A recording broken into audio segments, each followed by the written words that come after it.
Well, so this week, if you've been following, the Nigerian Igbo community in Ghana decided that they wanted to hold what they've been holding quite frequently, the annual Yam Festival right here in Accra. In fact, this would not have been the first time that a group of Igbo Nigerians would have held that occasion.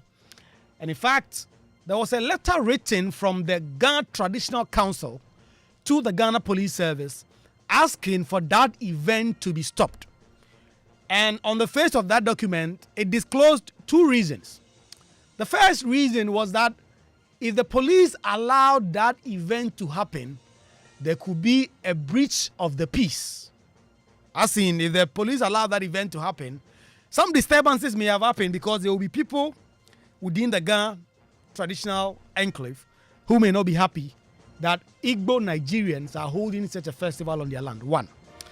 And then the registrar who wrote that letter also talked about how there is a real fear that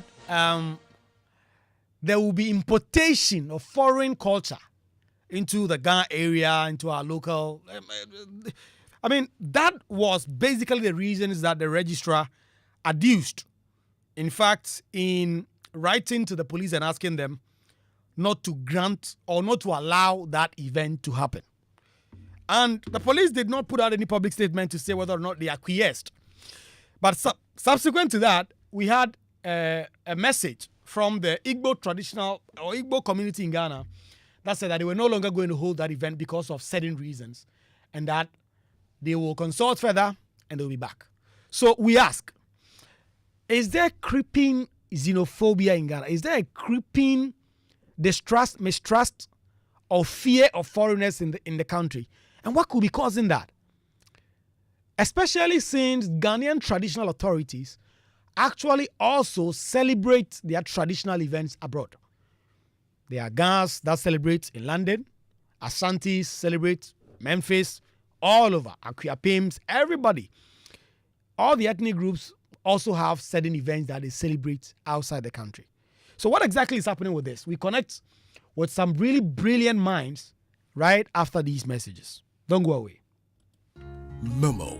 It has made life happen in lots of good ways. Mr. Kwanzaa, Minsaka insurance claim no. It has put together beautiful weddings. It has filled the bellies of boys at their favorite watchy joint. My guy, stop. Who they chop cancel these days? It has made millions of businesses possible. Minsaka no. We are back in business. With just a few taps, money moves faster, easier, and safer. Momo understands the weight of your trust in us. We continuously enhance security with features like self-paying reset to help you protect your money. Momo will only call you with 0244 300,000. No MTN or Momo staff will call or ask for your PIN or one-time password. Do not transfer funds to anyone whose identity you have not verified. Do not approve any prompts you have not initiated. Momo, still Wunsaka.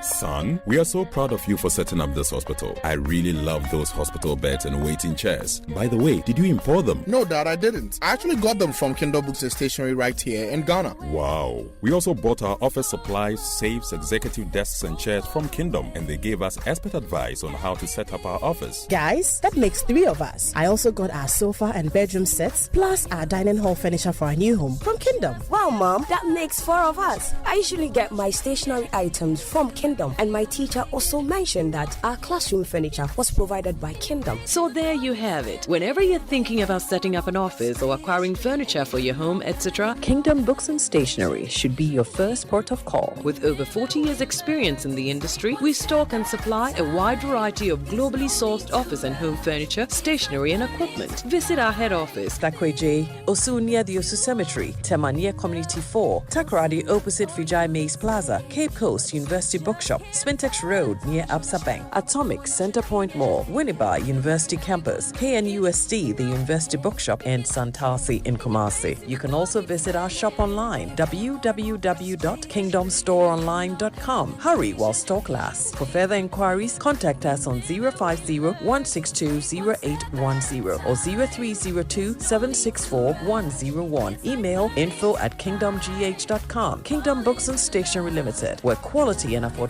is assured. Terms and conditions apply. At Star Oil, we believe fuel is not just a commodity, it is a lifeline. Every cedi saved at the pump is a cedi that helps a mother send her child to school, a farmer transports food to the market, or a young entrepreneur deliver their first order. Our mission is to make fuel more accessible by offering consistently competitive prices, helping ease the financial burden on Ghanaian households. In a country where transportation costs can consume nearly a third of household income, this is not just business. It's a social responsibility.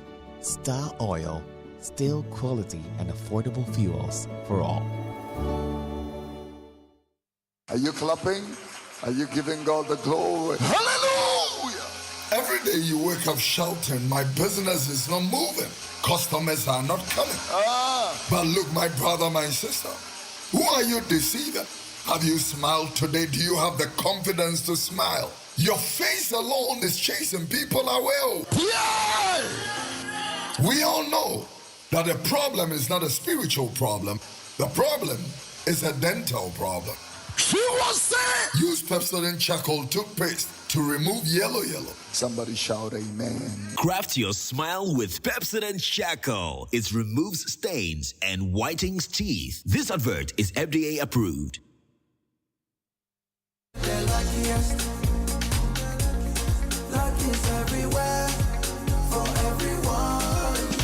This year is going to be sweet. I don't just feel it, I know it, because the Luckiest Season 3 is back. And I'm about to show you how to grab your golden ticket. Just dial *712# and follow the prompts to purchase your ticket. Or go to the luckiestafrica.com, hit community ticket, and pick your lucky number. Or let the system do its magic. Choose how much you want to spend from 1 to 5,000 Ghana cedis. You can even buy a ticket for someone else. Be someone's hero. Payment? Easy. Mobile money in Ghana or card if you're international. One ticket can turn one CD into 500 times more. That's maths we love. Or your community go win 10 times more. So let's get lucky together because luck is everywhere. Hey, dear New sir. And you stay soft concentrate fabric softener. I was such it move. You're sending this say you hear what now watch. New year it's now watch. No be a baby someone some demoni in say. Dear New say. For quiet, yes, in Biara Association Ontario. Use Stay Soft and if you're not watching, Nani Boss to tap from cry. A fabric softener, and you near say, sir. Choose to Stay Soft. No who's so you know. FDID a dreading crack to yatu.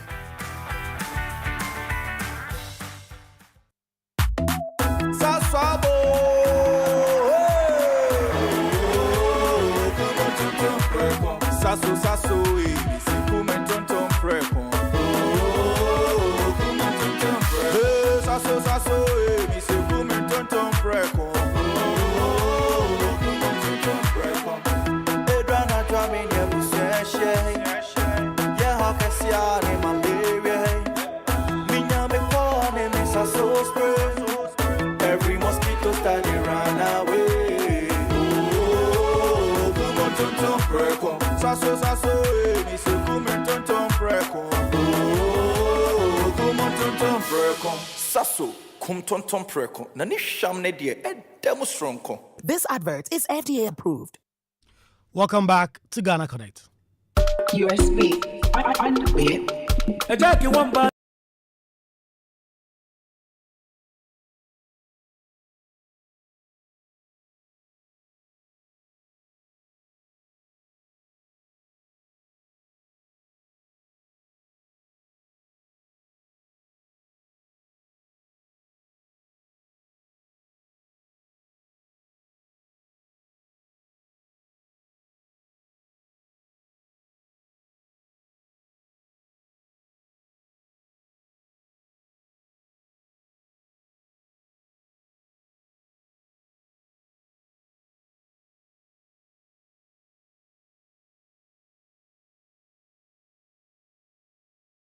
This week, Igbos living in Ghana wanted to hold an event. In fact, they've held that event before, the Igbo Yam Festival. They wanted to mark it in Accra like they've done in the past.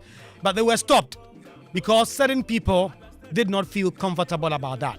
In particular, what led to the program not coming off was that letter from the Ghana Traditional Council that was written by the registrar to the Ghana Police Service, warning that if that event was allowed to happen, it could lead to a breach of peace, whatever that exactly meant, but also that the country risked importing Igbo culture or foreign culture into Ghana. In fact, let me read specifically what it says. It says, the Ghana Traditional Council has received an invitation and seen a flyer in circulation on social media by Eze Dr. Ambassador Chukudi Jude Ehenatu, dubbed 2025 Igbo Day in Ghana, on Sunday, 21st December at the Ifua Sutherland Children's Park. And then the letter continues that if allowed to proceed, can possibly cause mayhem and disturbance of peace and security within the Ghana state. Recall our earlier press release, as per the attached, and then it says, was caution, the Igbos were cautioned to desist from all traditional and cultural festivities under the guise of importing Igbo culture into the Ghana state. It is to this end that His Royal Majesty King Teko Churu II has directed me to write to inform you and also to seek your assistance by putting the above program to a halt as soon as possible. It was signed by Evelyn Amewoche, the registrar of the Ghana Traditional Council. And so this event did not happen. But the Ghana Manche himself, just last year, he was in London. They sprinkled Kpokpoi on the streets. Asantes celebrate in Memphis, in the United Kingdom, Memphis in the US, cities in the UK. The Kwapims have also held that. In fact, we have traditional leaders in almost all Western and certain African countries where there are a congregation of certain people. And so we ask on the show tonight, what exactly is going on? And I mean, is the Ghana Traditional Council right in their apprehension, or this is simply xenophobia creeping back in the society? On top of two other situations that have happened, last 2 weeks there was a protest in Ghana by a fringe group that said that there were a lot of crimes allegedly being committed by Nigerians, and they did not think that the government was dealing with it, and it's like Nigerians must go. And then Abosio Kai traders saying that Nigerians were taking over their things. So I have Karim, Abdul Ibrahim Karim, very impressive guy who always comes on this show every now and then. Karim, it's good to have you connect with us on the show. Thank you very much for having me, and Kwaku. And I should also say congratulations to you. Congratulations to me for what? And we see you are getting very close to the bar. So congratulations to you. Okay. Of course, the bar Karim is talking about is not a beer bar. But anyway, Kala Olympio is also connecting with us. Kala, Ojeko. Good evening, Kwaku. It's a pleasure to be here, as always. Great. And then Ernesto Yeboah is also on with us. Ernesto, it's good to have you connect with us. Well, if I don't have Ernesto, then Christiana is here in studio with me. Christiana, always great to have you connect with us. Thank you, Kwaku. I'm so grateful. Great. And for those of you joining us, listening on radio, on social media, please do send us a WhatsApp message, 055-1111-997, 055-1111-997. Karim, the Ghana Traditional Council is right. They say this man wanted to buy a huge tract of land and develop an Igbo kingdom. And today he says he's doing Yam Festival this, he's doing that. They have concerns that the gentleman wants to import Igbo culture into Ghana. Are they not right in getting that event stopped? Yeah, thank you again, Kwaku, for having me. I don't think so at all. And I think that everything so far around this diaspora chief of a particular group of people and the general apprehension that we have seen in the past few months, I think they have all been very misplaced and completely unfortunate. And I say so because, as you have yourself mentioned, efforts for any group of people, wherever it is they find themselves, especially outside of the primary jurisdiction, especially for us in this part of our world where we have different cultural, political, entities embedded within the modern state. There have always been some efforts to try and represent themselves, mobilize themselves, and do many other political issues wherever it is that they find themselves. There's another layer of this that is often overlooked, and I don't think it is entirely different from what we are witnessing here. And I'll come to why I think that the point that the Ghana Traditional Council has taken, with many other people also on the fringes, have been completely unfortunate. If you look at here in Ghana, for instance, I grew up in Konongo. If you go to Konongo, for instance, in the Zongo, and as you would see in many Zongos across this country, there are multiple leadership of different groups of people who find themselves within that community. So you find the Mamprisi people who have the head of the Mamprisi group. You find Mosi people having the head of the Mosi group, among many other things like that. And so these are not new whatsoever to us. But if one also attempts to understand what it says might be happening here with the Ghana Traditional Council and the way that they are reacting to this gentleman, I think it's pretty much a case of people feeling just, maybe for want of a better expression, animated or angered by the way that he goes about his things, right? So there's a certain grandiosity that comes with this gentleman who calls himself the king of the Igbo people of Nigeria in Ghana, right? And I think there's that element that really sort of pushes people off in many ways. And I think that just relying simply on that to take the decision as we have seen, if there's something more we need to know. If, for instance, because of recent agitations, among other things like that, there's a serious expectation that some violence or something like that was going to happen, and based on the assessment, professional assessment of those who can do this and do this in all fair-mindedness, came to that realization. We'll have a conversation about that. But I'm very, very uncomfortable with the way that this is being done and the way that this has been done, because I think that ultimately it doesn't serve anybody's interest very well, and it really raises suspicion for me about how such a decision could be taken in the way that it was taken. I think it was completely unfortunate. Kala, do you agree with Karim? So where I agree with Karim is that I feel like this, I obviously, I mean, I've not had any conversation with any member of the Ghana Traditional Council, so I don't know why they wrote this letter. But my sense is it's more to do with this individual who claims to be an Igbo king in Ghana. I've seen a couple of his videos. You know, he says one thing and then he backtracks. He's, you know, I suspect that there is some discomfort, and that's where I agree with Abdul Karim, with the way he's approaching things, discomfort, suspicion, etc., etc. Another thing I say is that I absolutely don't believe in attempting to say that other people should not hold their festivals or their religious rights or whatever it happens to be, so long as they do it in a respectful way. You know, it's important to be welcoming to all. But I do, and I think that we shouldn't lump it in with the issues which, to be fair, periodically arise with traders being uncomfortable, feeling that their businesses are not being protected, because there is a law that restricts certain businesses to Ghanaians. I don't agree with the way they're going about it, and I don't agree with the ones who claim that their business is being destroyed because somebody else's business is doing better. But there is a law that the government either decides that law is going to be applied or not. So I think that may be a different issue. I think that, look, human beings do tend to be xenophobic. You know what I mean? I think it's a human thing. It's a human thing to be tribalistic, whether it comes out as racism, whether it comes out as xenophobia. And I think that the way to balance that is for the leaders to always make it clear that this is a society that is welcoming, but make it clear that in that welcome, everybody has to respect everybody else. I feel like this issue is probably more to do with this so-called Igbo king, that I wonder if the Igbo people who are here even recognize him as an Igbo king. I don't know what's really going on. I agree that it needs to be treated with sensitivity. If he is the issue, you know, people have to address that as an issue and recognize that the way to do it is not to say that a whole group of people who are here living in Ghana among us peacefully should not be able to honor their own festivals and traditions. That I don't agree with.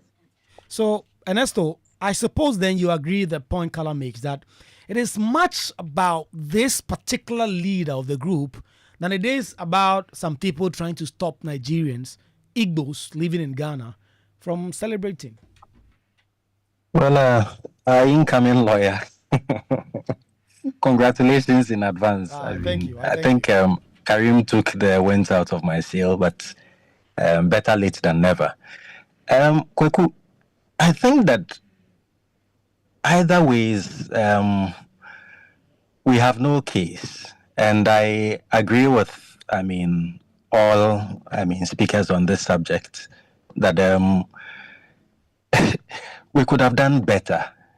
I'm completely embarrassed when I look at how this whole issue has been handled, especially given a historical role or mandate in all of this. Kwame Nkrumah set up this space as a home to all Africans.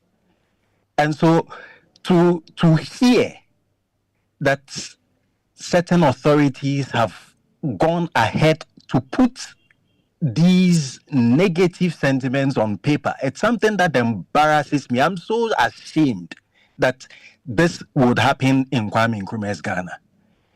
Now, some are saying, oh, it's perhaps the way the Igbo guy really, let's bring it under the full scanning of the law. What law prevents the Igbo guy from being proud in his culture and from seeking to manifest it everywhere he finds himself? What crime has he committed by being boastful of his culture? If that is even, and I'm pushing us to the wall to reason through. If we know certain ethnicities, in this country that pride themselves in their culture, in their history and things like that. And why? People do have, if you are not going to be proud of your culture and somebody is proud of theirs and wants the whole world to know how they feel about their culture, it may perhaps be the issue of our inferiority or something more, because otherwise, why don't the Chinese, for instance, have a Chinese town in America? Our own Ashantis, when you listen to the Otumfo sometimes, he's mentioned it a number of times. Yeah, they are Hokwo and a Chichimani. It means that people that are not from here are the ones we have used to build this space, this great space that we all cherish, that we all value. You have Angloga Town, you have almost everybody represented within that space. America itself has done that with different other cultures and different other people. And so if we want to manifest our cosmopolitanism and demonstrate our greatness, especially from the point of Nkrumah's lenses, I think that we ought to do better.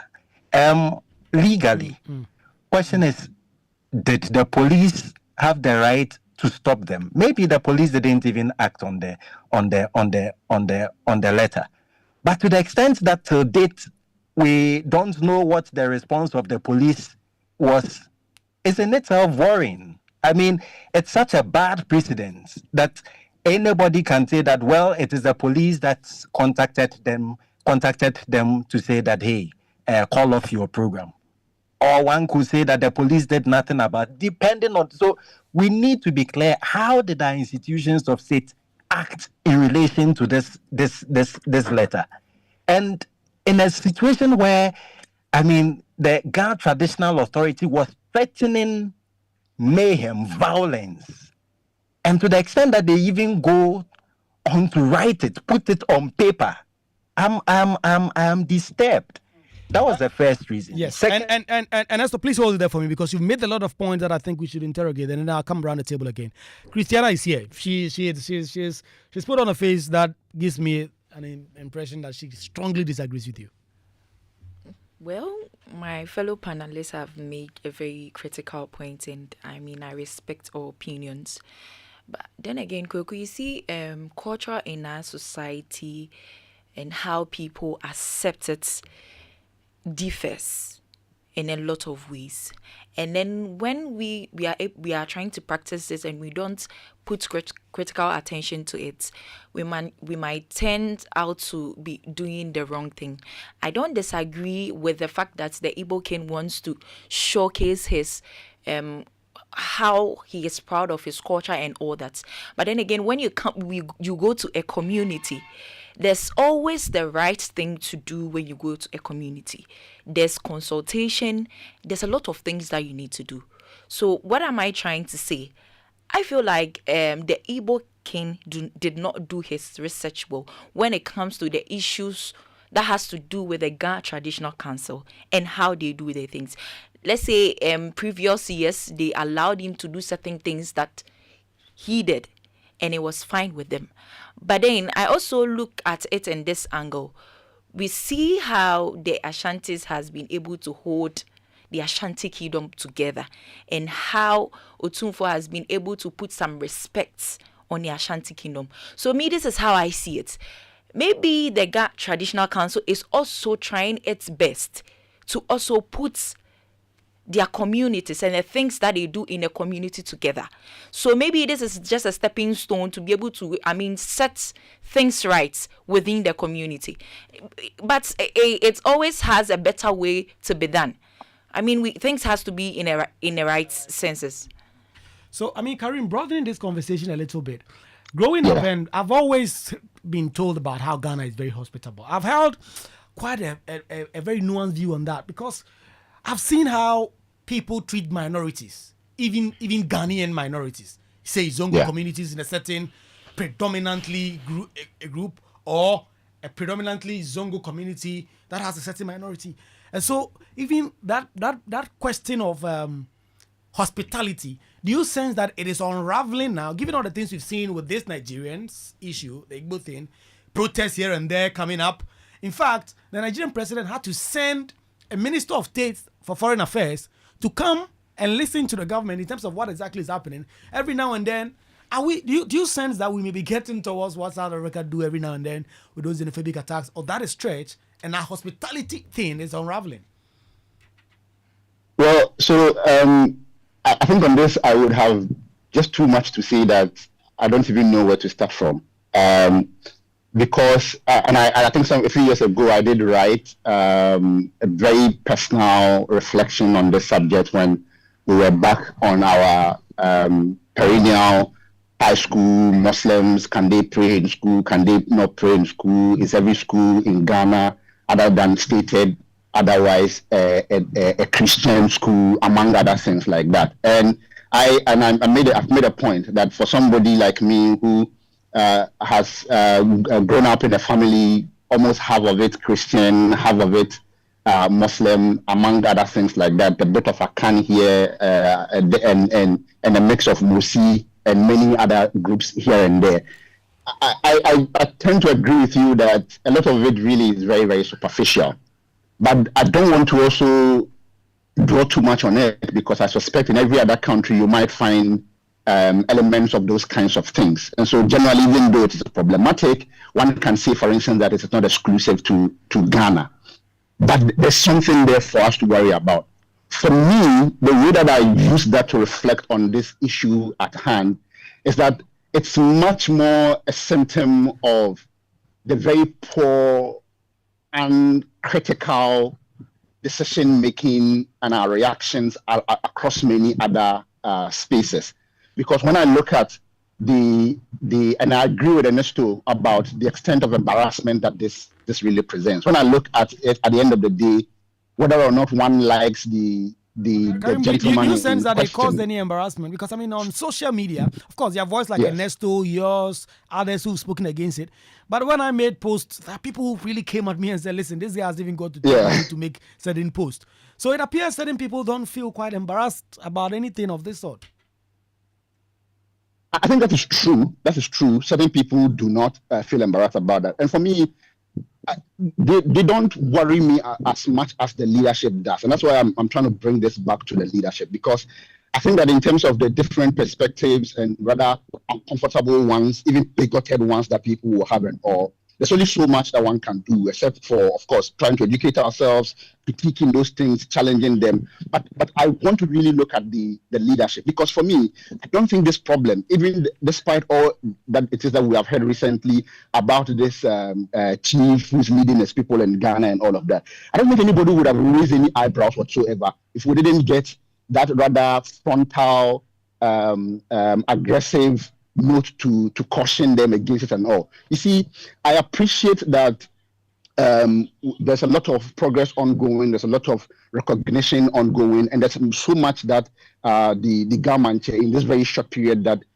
he's been on has been doing and all of that, and a lot of very commendable things. But I also believe that some of these decisions are a bit also ill-informed, because there are obviously many around leadership who tend to advise for whatever reason. Because if you look at those who have also been mobilizing on the fringes, largely against Nigerians, even calling them names as criminals and all of that, it's been led by no mean person than someone who has been running for president in this country, right? Of course, I have never taken him very seriously, but it is very clear that these are the kinds of people who are mobilizing and pushing some of these kinds of agenda and all of that. And I would say that especially because of that, and particularly for traditional authority, sometimes given the very considerate view that they have over things, given the rather long-term perspectives that they have among other things and all of that, it shouldn't be just too easy for them to exercise. And again, you see, in many instances also, the compromises that we have all made, especially for traditional authority and all, is out of some respect and reverence that they will do what is right. And that is why typically you would not find as many people challenging their decisions and all of that. Other than that, we must actually even also ask ourselves whether or not these kinds of things can just be blatantly done, and then the traditional council, given wherever it is that they find themselves, can just completely stop any group of people if they so have the right within the context of the country to do whatever it is that they want to do. So for me, I think on the surface of it, it's obviously embarrassing, because it makes absolutely no sense to me that we would be doing this very hypocritical double standard gesture, where else we want to go out there and express ourselves fully, but when it is in here, for whatever reason, including perhaps just not liking the guy who's doing what, except of course we have something fundamentally tangible to demonstrate, for instance, that there's some violence that this person is undertaking or something like that. It cannot just be enough that we just feel uncomfortable, we just don't like this idea, and we hate the idea that somebody is projecting themselves in the way, as Ernesto has been saying, for that matter, we'll take these kinds of actions. I think it's completely unfair and very, very unpardonable in my view. I've never had a better experience in my life as a Ghanaian anywhere outside of Ghana than it has been in Nigeria. You get it? So, but of course, there will be people wherever who would have various reasons and all. Sometimes, perhaps not as informed and as critical. So for those who have all all that it takes, with the resources, with the knowledge, with the personnel to advise them and all of that, we would hope that they don't take decisions that seek to fuel these kinds of antagonism and unnecessary tensions and all of that. I think it was completely unfortunate. They have effectively elevated this person's level. I have never even seen this festival had here in Ghana, but I've learned that it has been happening. But now I know it, and many other people know it. And what we take out of it is that we have stopped a group of Nigerians from expressing themselves and living and doing something that we have been doing in other people's land and all of that. I think it's just completely unacceptable. I mean, Carla, throw in the bottom part, or this final part of Karim's submission to you. And you made that point, and I thought it was instructive. It was the first time that I was hearing something like that, and I thought about it, and then it made quite a bit of sense to me that perhaps a bit of all of this is about the gentleman in question and the specifics of some of the things he has said, even though he has come out to say, for instance, the land he wanted to buy in Ningo was a long time ago, and he has since shelved the plan. But to narrow it down to the traditional council, the Ghana Traditional Council, the Kamanche was on the streets of London. He sprinkled Kpokpoi. The Asantehene has marked Akwesidai in America before. And these are very respected traditional leaders. would it be fair if somebody did not like them in the UK or US and decided to victimize an entire group of people? And being a lawyer, if you look at the Constitution, when it talks about the right to cultural expression, and human rights are universal. So these people are allowed to celebrate so long as it is within the law. Because of certain things that one or two persons might have done, does it? Because I mean, if you look on the face of the document, it says importation of Igbo culture into Ghana and then a breach of peace.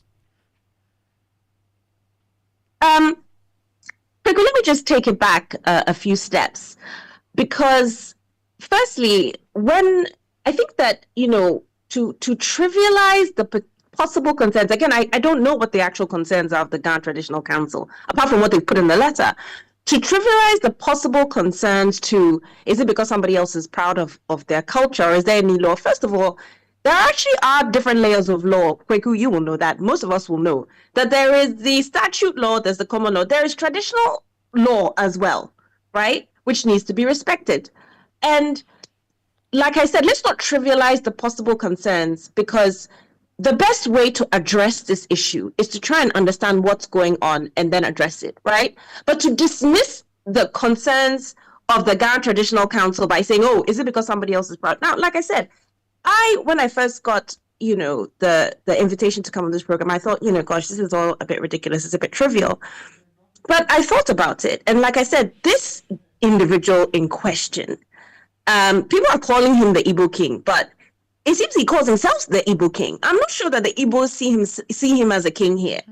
And there was a whole story about him trying to create an Igbo kingdom in Accra, which I think that there are people who will be legitimately concerned about that. So you cannot take this thing out of context, right? Like I said the first time I spoke, I absolutely do not agree with people being prevented from celebrating their culture and their their own identity. They should be allowed. But even then, to be fair, you've mentioned London, you've mentioned America. In all these societies, there are limits to what you can and can't do. If your behavior clashes with their laws and their culture too much, you will have to fall in line. Now, I'm not saying that this should be prevented. I don't think so.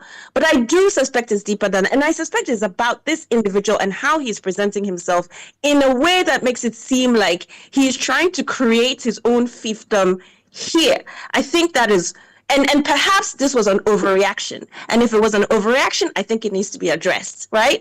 But Carla, can I make a quick intervention if you don't mind? Let me finish first. Okay, sure, But the best way to ensure that this does not happen is to understand the concerns and to make sure that cultures are respected. And I do think, like the lady, I think her name is Christiane, I'm not sure, I'm sorry, pointed out, that I think that the people of Accra have been feeling for a long time like their culture is being subsumed in other cultures. And that is also a concern that has to be addressed. Because sometimes when people feel that way, they overreact, right? I'm from Accra myself. So it's not like I'm talking about them from the outside, right? So it could be that they're overreacting. So like I said, the principle is let us allow other people to express their own culture and their own festivities. Let us welcome people.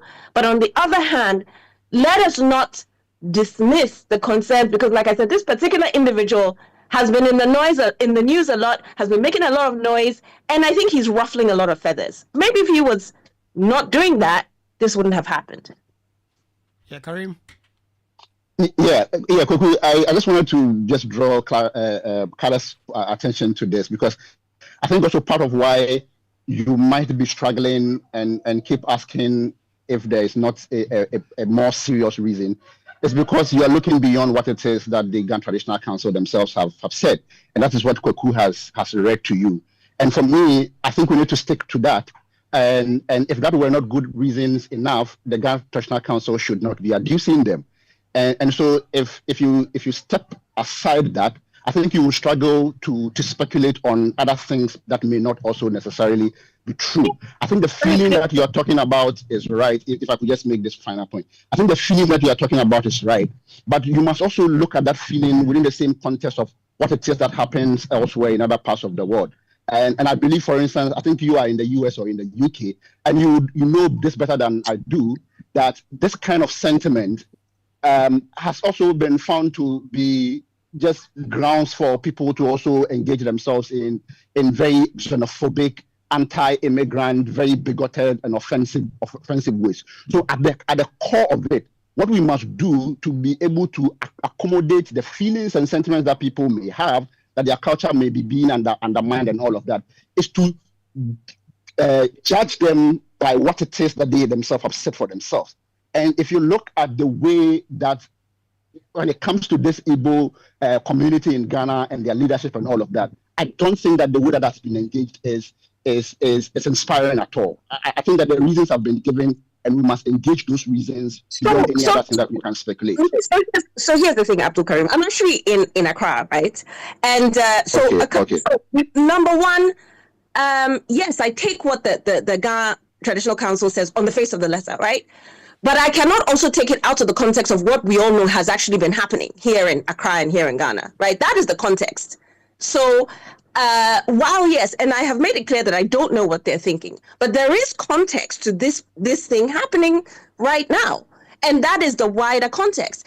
And maybe I have an unusual view. You know, I have lived in the UK. I have traveled, and I've always had this perspective, even when I see these things happening in the UK and elsewhere, which is that when the natives of a particular, there are people who are just racist and xenophobic and bigoted. I'm not talking about those people, but there are times where people have legitimate concerns, and when you ride roughshod over people's legitimate concerns, then the problems become larger.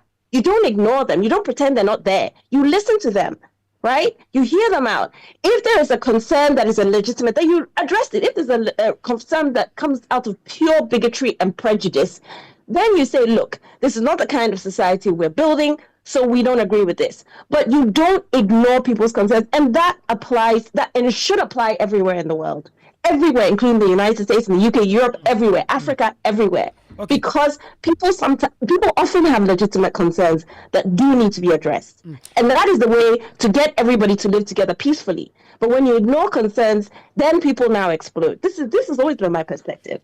Okay, so I'll come to Christian in a minute, but Ernesto, given all that has been said, given that this is becoming entrenched in society, on all sides of society, and I think we cannot downplay the anger, whether justified or unjustified, that is coming out all around, because certain things are not going well. There seems to be the feeling that foreigners are taking over the country and all that. That is what leads to the xenophobic attacks in South Africa. That is the reason people give.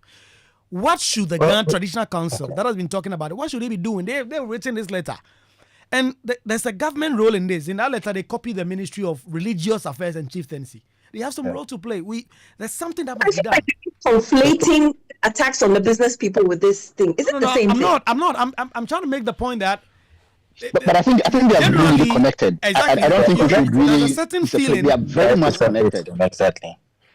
But Kwaku, if I can come in, part of my embarrassment with the Ghana Traditional Council is also with the fact that they have shown some ignorance in their own history. Because history will tell you, and the likes of Professor Edubuahin and the likes have recounted quite eloquently with facts that mentions some Ghana history. The Ghana Traditional Council does not understand its own history. Migrated from Ile-Ife. Ile-Ife. Where is Ile-Ife? Is it not Nigeria? And so, and somebody is saying that we are neglecting their concerns. We are not. We are speaking to their concerns. One of their concerns is the fact that they please. I never interrupted you. Don't be rude. One of their concerns is the fact that they fear the importation of a foreign culture. What is foreign? Foreign from where you came from. Foreign. Look, we cannot continue to do this to ourselves. Recently, the United Nations described what the Israelis are doing in Palestine as genocide. Having earlier on declared, how do you call it, their leader as a war criminal. Yet they went on to hold a film festival here in Accra. The Ghana Traditional Council didn't have any problem with that. With the people whose leader is a war criminal declared and whose actions have been, labeled as genocide. We had absolutely no problem with that. So the point I am making here is that it would appear to me it's more of self-hate than anything.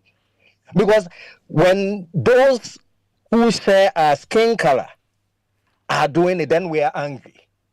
But those that have a lighter skin color, then it becomes an issue of, we find all manner of explanations for that. When it comes to the trade question, they are saying that then the Nigerians are selling things cheaper and so they are losing their market base. Are the Chinese in this country not selling things cheaper? Go to China more. What are they doing? Is that not petty trading? Why are they not angry with the Chinese? It's simply because they have a lighter skin. And they are angry with the Nigerians because they have our skin color. That's self-hate. And so I am completely scandalized with all that is happening.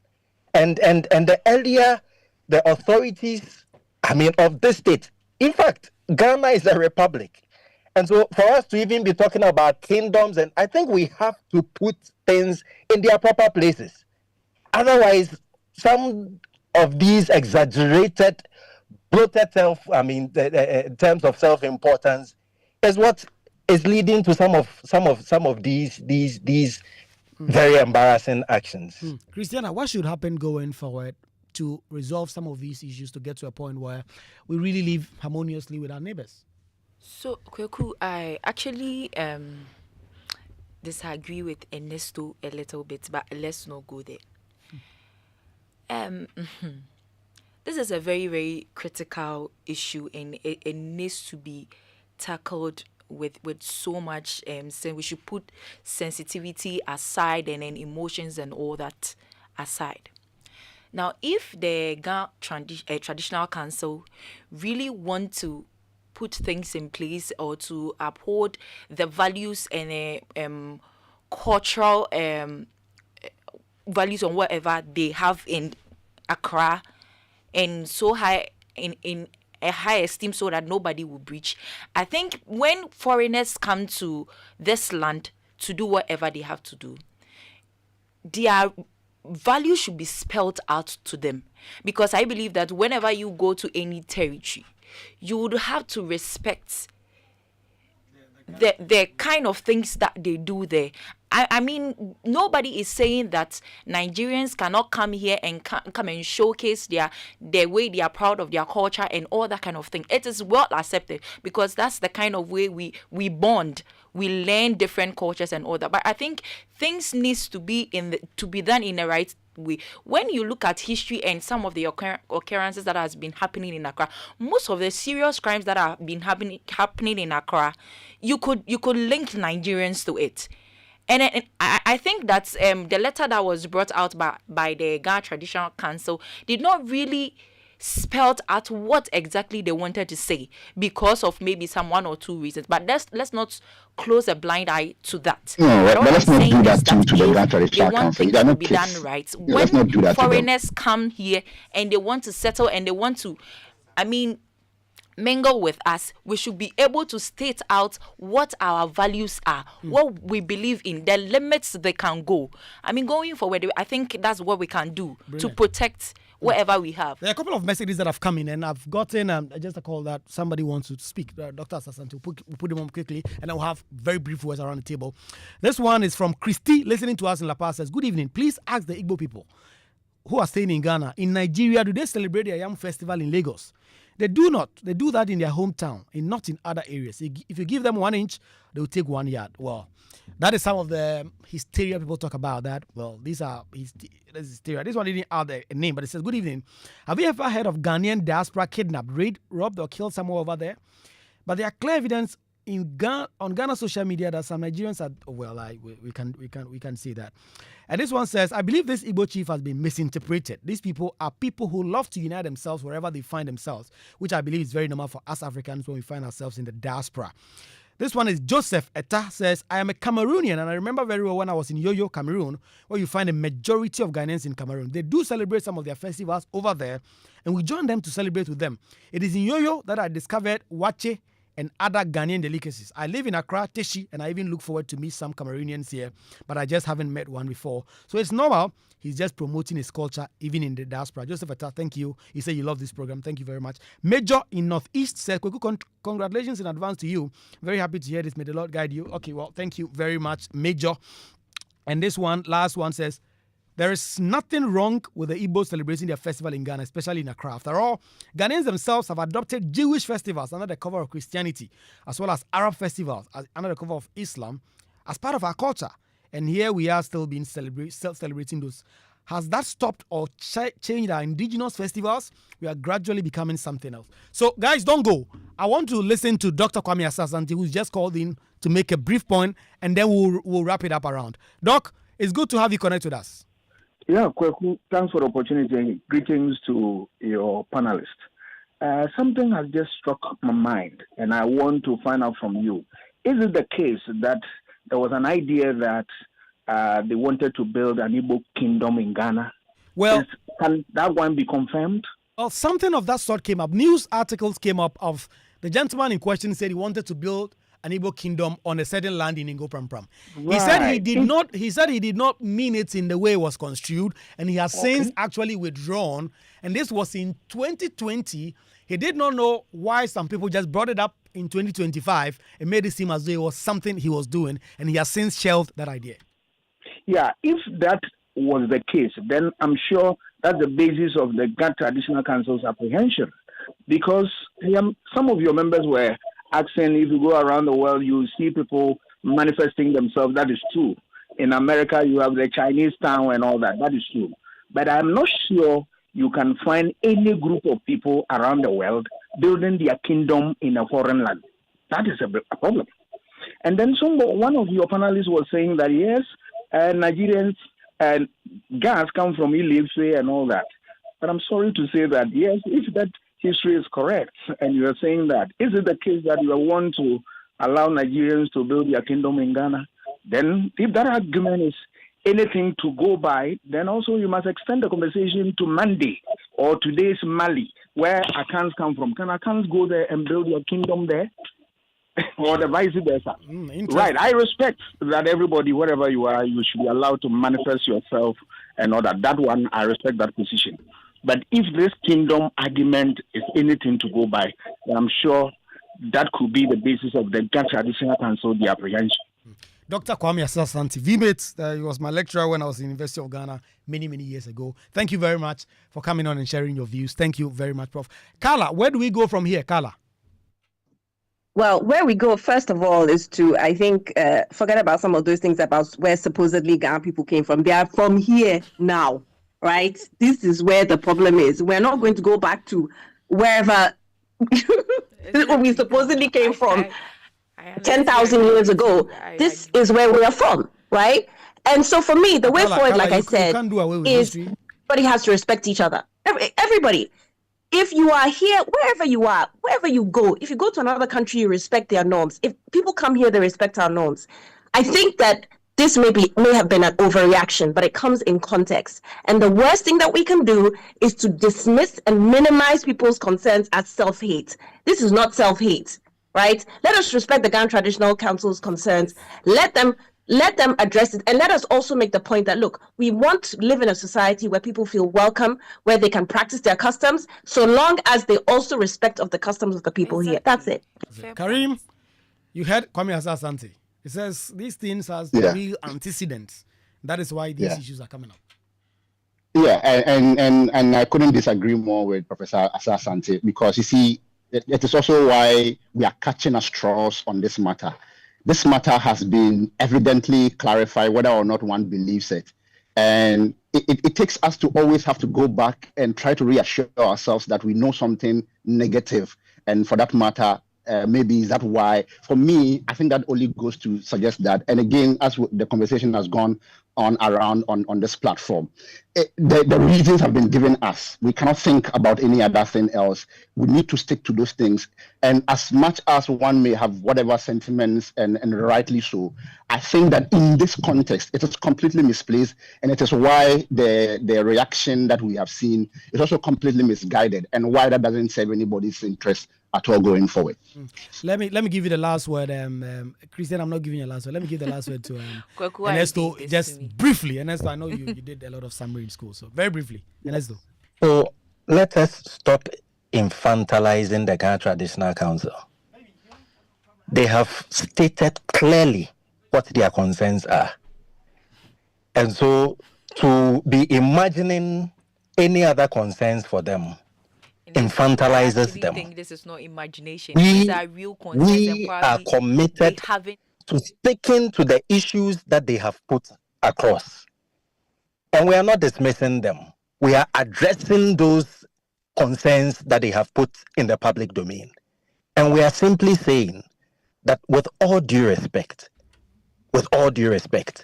it does not make sense. Thank you. Thank you very much, Ernesto Yeboah. Thank you very much, Carla. Thank you very much, Karim. And thank you very much, Christiana. Thank you